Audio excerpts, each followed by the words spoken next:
This is our new home, Mommy and me." I was speechless at my granddaughter's words. After all, it was clearly just a shabby tent on the riverbank. However, my 5-year-old granddaughter seemed unaware of the gravity of the situation, perhaps finding the outdoor living novel. What on earth was going on? As I stood there confused, even more shocking facts came to light. This was absolutely unacceptable. Filled with anger, I vowed to seek revenge for my daughter and granddaughter. "Congratulations on your marriage."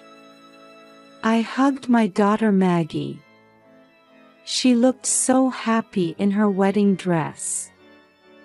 "Thank you," she replied. Maggie's husband was the second-generation president of a company. Ben, her partner, seemed well off, taking Maggie to fancy restaurants and giving her expensive gifts. Initially, I was overjoyed about my daughter's good match, raising both hands in celebration. All I wanted was for my daughter to be happy. "I'm glad you're happy for me," Maggie smiled gently, always thoughtful of her mother.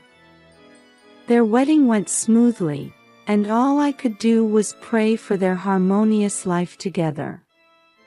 Little did I know then what trials awaited my daughter. While I had hoped for Maggie's happiness, I discovered something terrible after she married Ben. He held outdated values, what you might call male chauvinism. After they got married and my granddaughter Charlotte was born, I went to visit Maggie in Ben's house. "Maggie, coffee."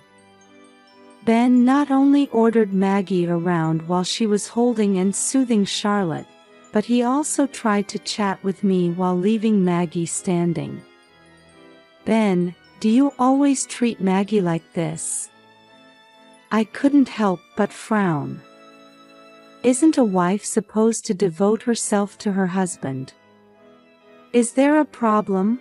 he replied, sipping the coffee Maggie had made, seemingly unconcerned. "I want you to treat my daughter with more care," I protested, but Ben wouldn't listen. Our thought processes were completely different. As I was leaving, I whispered to Maggie, "If anything happens, don't hesitate to talk to me." She nodded silently. Walking home, I squinted at the sunset. Come to think of it, my husband was kind of like that too. My late husband also had old-fashioned values and always spoke to me in a commanding tone. I sighed, wondering if husbands have always been like this. After that, I couldn't see my daughter or granddaughter for a while. When I tried to contact Maggie, she wouldn't answer the phone, and there were no return calls. I thought maybe Maggie was busy with childcare. As I continued to worry, one day I finally received a phone call. "Hello, Maggie. Have you been well? Is everything okay over there?" However, it wasn't my daughter on the other end of the line. "It's been a while, mother-in-law." "Ben, why are you calling from Maggie's phone?" "So it was you who's been persistently calling her phone." Ben threw sharp words at me with a sigh, not answering my question. "It's pointless to try contacting Maggie. She's mine now. Don't treat my daughter like an object. Put her on the phone. Shut up. Don't contact us again." He spat out these words and hung up. As I listened to the dial tone, I was dumbfounded. At the same time, I couldn't stop worrying about Maggie. So, I went to see my daughter when I knew Ben would be at work. However, Maggie came to the door with a gloomy face. "What are you doing here? Ben hates you and told me not to see you anymore." "I'm sorry, but I was worried about you." "Are you really okay living with Ben?" My daughter lowered her eyes sadly, and I felt helpless. "Hey, why don't you come back home with Charlotte?" However, she strongly pushed away my outstretched hand and glared at me. "Don't be ridiculous. Do you want to make Charlotte a fatherless child?"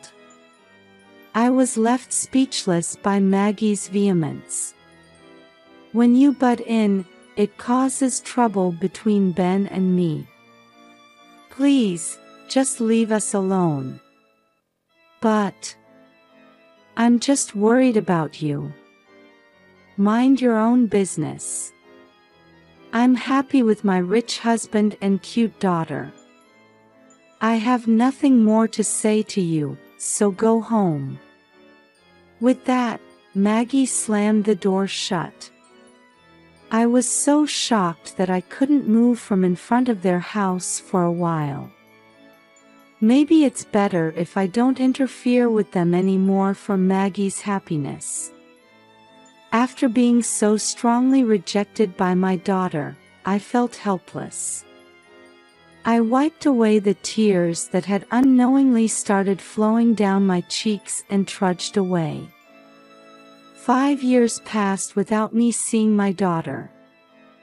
Although there wasn't a single day when I didn't think about Maggie and Charlotte, there was nothing I could do. I lived my life praying for their happiness from afar and taking care of my own health so as not to cause trouble for my daughter in the future. Then one morning, during my daily walk, I decided, today, I'll take the riverside route for a change. As I walked near the cool riverbank, watching the morning sun, I encountered an unexpected sight. "What's that?" I noticed an unfamiliar tent pitched on the riverbank. Moreover, it was a shabby tent, dirty in places.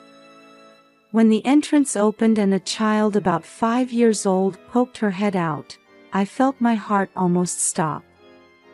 As the girl started washing her face in the river, I recognized her. As I cautiously approached, the girl noticed me and smiled brightly. "Hello. Hello. Are you Charlotte?" "Yes, I am." "How do you know my name?" "I thought so. I'm your grandmother." The last time I saw Charlotte was right after she was born when I visited Maggie's house. The girl in front of me was the spitting image of Maggie when she was little. However, Charlotte's body was painfully thin and emaciated. "What are you doing in a place like this?" "This is our new home, Mommy and me." Charlotte seemed surprisingly cheerful.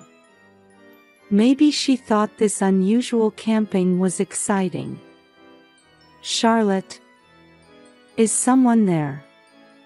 As she said this and opened the tent flap, it was Maggie who poked her head out. She froze when she saw my face. "Mom," she whispered in a trembling voice, then hurriedly grabbed Charlotte's arm and ducked back into the tent. "Maggie, so this is where you've been. What happened?" "It's none of your business, so go away." My daughter kept rejecting me with a strong tone. I didn't understand what was going on, but I knew this wasn't a normal situation.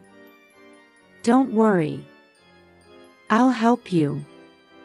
Everything will be all right, I promise." As I continued to speak gently, eventually I heard sobbing from inside the tent. "Mom, help me." And so, I took my daughter and granddaughter into my protection and brought them back to my house. I prepared a bath and meals for them, and after they had calmed down, I listened to the full story. What I heard shocked me.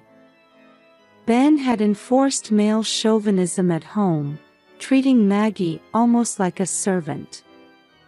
Furthermore, Ben only saw Maggie as a tool for bearing children, and right after Maggie gave birth to Michael, who was to be the heir to his company, he kicked Maggie and Charlotte out of the house. I was speechless, not even knowing about the existence of my grandson Michael. When Charlotte was born, he kept berating me for not being able to have a boy. But then when Michael was born, he said I was no longer needed. Maggie was stroking Charlotte's head as she tearfully recounted. And when they were kicked out of the house, they were threatened. If you tell your family or ask anyone for help, I'll hurt Michael. That's why they couldn't turn to me for help and had no choice but to start living in a tent. Maggie had told me to go away to protect me. I absolutely cannot forgive this. After learning everything, I couldn't stop crying at the terribly cruel treatment my daughter had endured. It's okay now. I'll take care of everything. As I embraced Maggie and Charlotte, I vowed revenge against Ben. First, we thought about collecting evidence of Ben's wrongdoings.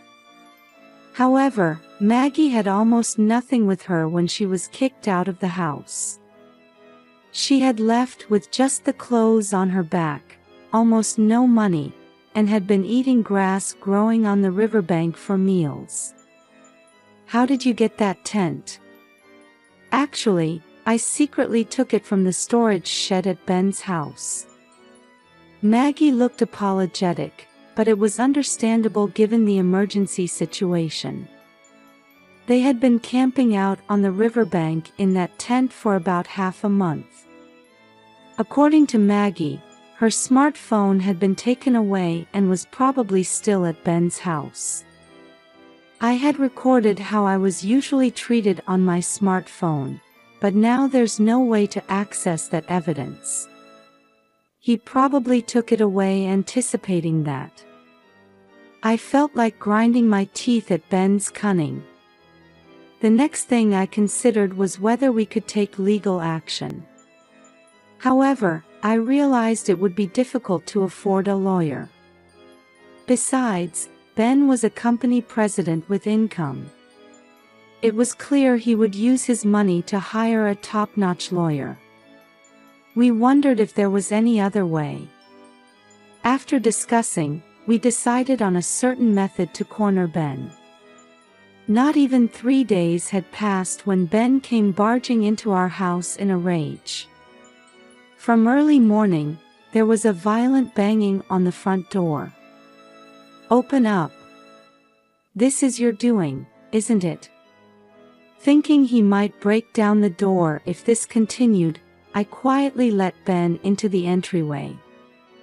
However, inside, I was doing a victory pose. Because this was the beginning of our counterattack. How may I help you? I acted submissively, pretending to be frightened. There's no use trying to play dumb. Maggie's here too, isn't she? You broke your promise to me. What are you talking about? Could you please explain in more detail? Ben seemed irritated by my act of trembling in fear. You took pictures of me splurging at a strip club and spread them on social media, didn't you?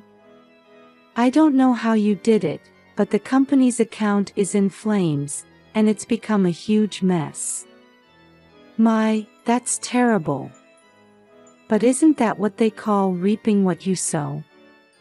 While pretending to cower before the enraged Ben, I inwardly smirked as I said this. As Ben had said, it was indeed us who had orchestrated this. Ben's company was known for its low employee wages, yet he was out partying at strip clubs almost every night. Knowing this, I paid one of the women at the club he frequented to take photos of him there. Then, I created an account and posted those photos, spreading them across social media. As a result, angry messages flooded Ben's company account. It seems that this caught the attention of people related to his workplace, causing problems for the company. Then the employees started complaining about my behavior on social media. Thanks to that, even our business partners have run away, and it's been terrible. It seems he had lost credibility, lost clients, and the company was on the verge of collapse. Maggie, you're here, aren't you? Come out. I warned you, but you went crying to this old hag. Ah, you mean how you threatened that if she told her family or asked anyone for help, you'd hurt Michael? I stopped my act, straightened my back, and confronted Ben. He seemed to sense something was different about me. That's not a warning, it's a threat, isn't it? Shut up. You stay out of this. Ben yelled and kicked a potted plant. However, the pot, full of heavy soil, didn't fall over, and instead, he hurt his foot, grimacing in pain. Perhaps angered by this, he even tried to kick the shoe cabinet. You'd better not throw a tantrum. I'm warning you, for your own good. Mind your own business. Just bring Maggie out. This time I'll lock her up so she can never leave the house again. I silently handed him a piece of paper. What's this? When Ben looked at the paper, he saw restraining order written in large red letters. Stay away from my daughter. This is a warning. What? Don't mess with me. His anger further inflamed. He tore the paper to shreds and trampled on the pieces that fell to the floor. Watching this, I reached behind the clock placed in the entryway. What's that? Can't you see? It's a camera. No way. Ben turned pale and stumbled backward. I had set up video cameras in the entryway, anticipating that he might come barging in angrily.